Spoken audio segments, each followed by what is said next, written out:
नमस्कार, मी रंजिताच किचनमध्ये आपले स्वागत आहे। आज आपण कोकणी चिकनची रेसिपी बघूया।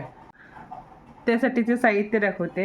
हे चिकन आहे, ह्याला ओला मसाला मी लावून ठेवलेला, आलं लसूण कोथिंबीरची पेस्ट लावून घेतलेली आहे, मीठ लावलेलं आहे ह्याला। हे कांदा खोबरं भाजून त्याचं वाटण केलेलं आहे। हा मालवणी चिकनचा मसाला आहे, ही हळद आहे, हा कोल्हापुरी मसाला आहे थोडा कलरसाठी, आणि हा कांदा आहे फोडणीला। आता याची आपण कृती बघूया। तेल तापलेलं आहे, कांदा टाकूया फोडणीला।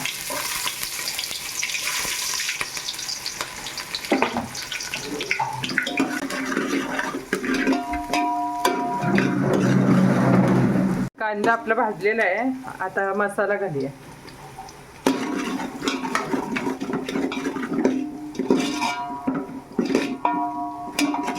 आता हे वाटण घालून घेऊया।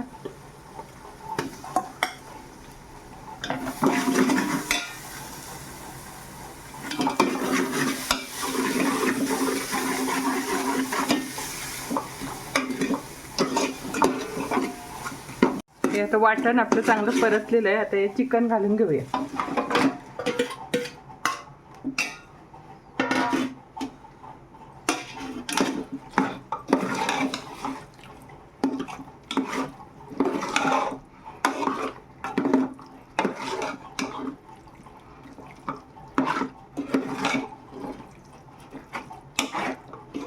हे 15 मिनिटात झाकून ठेवायचं वाफेवर।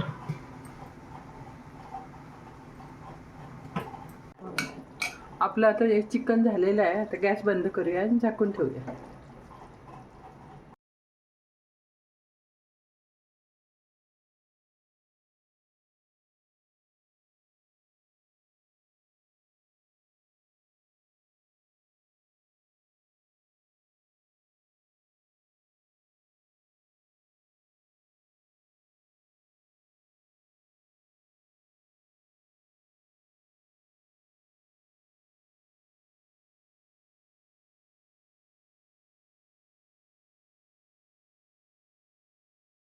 आपलं आता कोकणी चिकन आणि वडे तयार आहेत खाण्यासाठी। असेच नवनवीन व्हिडिओ बघण्यासाठी आपल्या रंजिताज किचन यूट्यूब चॅनलला लाईक करा, शेअर करा, सबस्क्राईब करा, आणि कशी वाटली रेसिपी ते कमेंट करून सांगायला विसरू नका।